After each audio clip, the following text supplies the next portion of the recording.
For this is the currently unacceptable answer, the nuclear answer. That answer, to someone asking what is good about being white, might go along something like the following lines. I don't especially think of myself as being white, and don't particularly want to be cornered into thinking in such terms. But if you are going to corner me, then let me give you an answer to the best of my ability. The good things about being white include being born into a tradition that has given the world a disproportionate number, if not most, of the things that the world currently benefits from. The list of things that white people have done may include many bad things, as with all peoples, but the good things are not small in number. They include almost every medical advancement that the world now enjoys. They include almost every scientific advancement that the world now benefits from. No meaningful breakthrough in either of these areas has come for many centuries from anywhere in Africa or from any Native American tribe. No First Nation wisdom ever delivered a vaccine or a cure for cancer. White people founded most of the world's oldest and longest established educational institutions. They led the world in the invention and promotion of the written word. Almost alone among any peoples, it was white people who, for good and for ill, took an interest in other cultures beyond their own, and not only learned from these cultures, but revived some of them. Indeed, they have taken such an interest in other peoples that they have searched for lost and dead civilizations as well as living ones, to understand what these lost peoples did in an attempt to learn what they knew. This is not the case with most other peoples. No Aboriginal tribe helped make any advance in understanding the lost languages of the Indian subcontinent, Babylon, or ancient Egypt. The curiosity appears to have gone almost entirely one way. In historical terms, it seems to be as unusual as the self-reflection, the self-criticism, and indeed the search for self-improvement that marks out Western culture. White Western peoples happen to have also developed all the world's most successful means of commerce, including the free flow of capital. This system of free market capitalism has lifted more than 1 billion people out of extreme poverty just in the 21st century thus far. It did not originate in Africa or China, although people in those places benefited from it. It originated in the West. So did numerous other things that make the lives of people around the world immeasurably better. It is Western people who developed the principle of representative government, of the people, by the people, for the people. It is the Western world that developed the principles and practice of political liberty, of freedom of thought and conscience, of freedom of speech and expression. It evolved the principles of what we now call civil rights, rights that do not exist in much of the world, whether their peoples yearn for them or not. They were developed and are sustained in the West, which, though it may often fail in its aspirations, nevertheless tends to them. All this is before you even get on to the cultural achievements that the West has gifted the world. The Mathura sculptures excavated at Jamalpur Tilla are works of exceptional refinement, but no sculptor ever surpassed Bernini or Michelangelo. Baghdad in the 8th century produced scholars of note, but no one ever produced another Leonardo da Vinci. There have been artistic flourishings around the world, but none so intense or productive as that which emerged around just a few square miles of Florence from the 14th century onward. Of course, there have been great music and great culture produced from many civilizations, but it is the music of the West, as well as its philosophy, art, literature, poetry, and drama, that have reached such heights that the world wants to participate in them. Outside China, Chinese culture is a matter for scholars and aficionados of Chinese culture, whereas the culture created by white people in the West belongs to the world, and a disproportionate swath of the world wants to be a part of it. When you ask what the West has produced, I am reminded of the groups of professors assigned to agree on what should be sent in a space pod into orbit in outer space to be discovered by another race, if any such there be.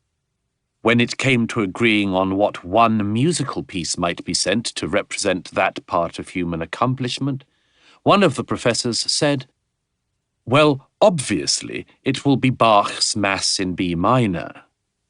"No," averred another. "To send the B minor Mass would look like showing off." To talk about the history of Western accomplishments is to be put at great risk of showing off. Do we stay just with buildings, or cities, or laws, or great men and women? How do we restrict the list that we put up as a preliminary offer? Of course, you may dispute some of these details, or you may dispute whole swaths of it, think its tone wrong, does not show enough humility or self-deprecation. You may even say that this understated homily sounds triumphalist or otherwise in bad taste. But what cannot be disputed is the most devastating proof of all, which is the simple matter of footfall. A footfall that is entirely one-directional. For there is, even today, no serious movement of peoples in the world struggling to get into modern China. For all its financial prowess, the world does not wish to move to that country.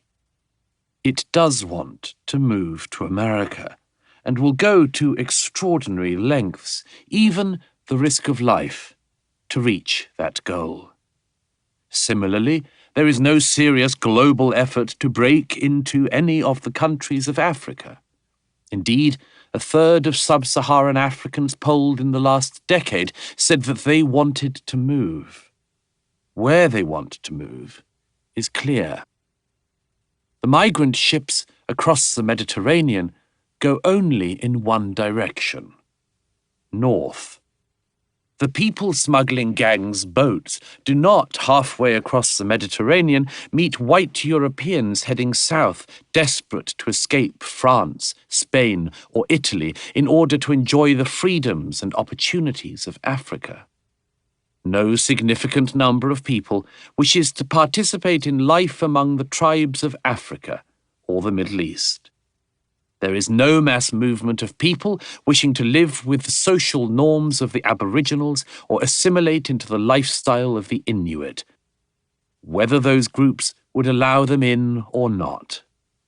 Despite everything that is said against it, America is still the world's #1 destination for migrants worldwide, and the next most desirable countries for people wanting to move are Canada, Germany, France, Australia, and the United Kingdom.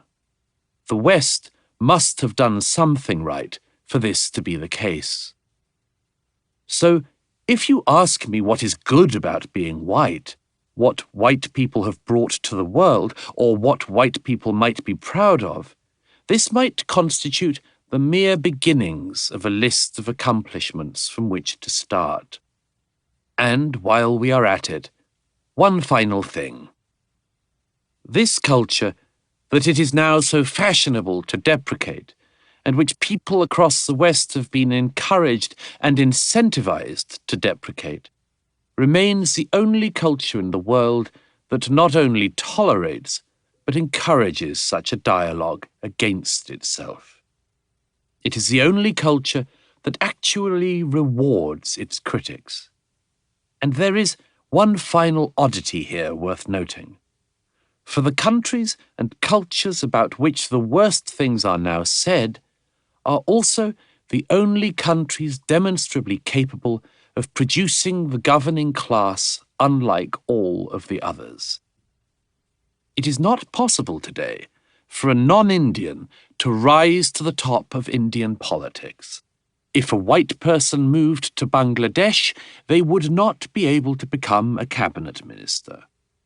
If a white Westerner moved to China, neither they nor the next generation of their family, nor the one after that, would be able to break through the layers of government and become supreme leader in due course. It is America that has twice elected a black president, the son of a father from Kenya. It is America whose current vice president is the daughter of immigrants from India and Jamaica. It is the cabinet of the United Kingdom that includes the children of immigrants from Kenya, Tanzania, Pakistan, Uganda, and Ghana, and an immigrant who was born in India. The cabinets of countries across Africa and Asia do not reciprocate this diversity, but it is no matter. The West is happy to accept the benefits this brings, even if others are not. This would have been one way for Rufo to answer that question. But it is understandable that he did not. For, at present, such a truthful answer remains at the very edges of permissible sayability, and into the silence left by the impossibility of saying what is true, anything and everything can roam. When white people have to be ashamed of the culture that has produced them, almost anything can happen, and that is the situation into which we have slipped.